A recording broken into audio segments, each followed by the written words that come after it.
सगळ्यात महत्त्वाचा प्रश्न म्हणजे चपाती फुगती कशी? त्याला काही सिक्रेट असतं का?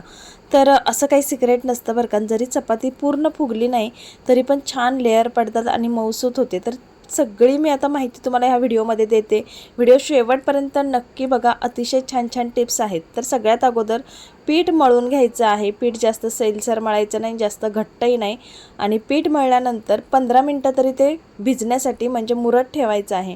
त्यानंतर बघा अशा प्रकारे चपाती लाटून घ्यायची, आतून तेल लावून घ्यायचं आणि पिठात बुडवून छान चपाती कडकडने लाटून घ्यायची. मधून एखादं लाटणं फिरवायचं. पण एक सगळ्यात महत्त्वाचं काय आहे तर चपाती कडने लाटून घ्यायची. तर टाकायच्या आधी थोडंसं तेल शिंपडायचं तव्यामध्ये, त्यामध्ये चपाती टाकायची आणि एकदा पलटून झाल्यानंतर गॅस मोठा करायचा आणि इकडे चपातीची दुसरी घडी होईपर्यंत चपाती तिकडं भाजून घ्यायची. त्यानंतर पिठात बुडवल्यानंतर चपाती पलटायची. ह्या पण स्टेप असतात बरं का. अशा स्टेपनी जर चपात्या केल्या ना तर मस्त होतात.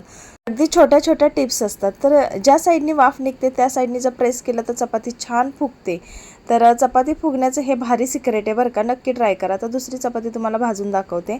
तर एकदा उलटल्यानंतर लगेच दोन्ही साईडनी तेल लावून घ्यायचं म्हणजे तेल कच्चं राहत नाही. मस्त बघा ज्या साईडने वाफ जाते तिकडनं प्रेस केलं तर चपाती छान फुगते आणि जरी फुगली नाही तरी छान तिचे पदर निघतात बघा. तर तुम्ही पाहू शकताय मस्त अशी कापसासारखी लुसलुशीत चपाती झाली आहे. तर जी फुगली नाही तीसुद्धा तुम्हाला मी उघडून दाखवते. त्याचेसुद्धा बघा किती छान लेअर पडतात. तर आहे का नाही भारी व्हिडिओ आवडला असेल तर लाईक करा, शेअर करा, चॅनलला सबस्क्राईब करा. थँक्यू.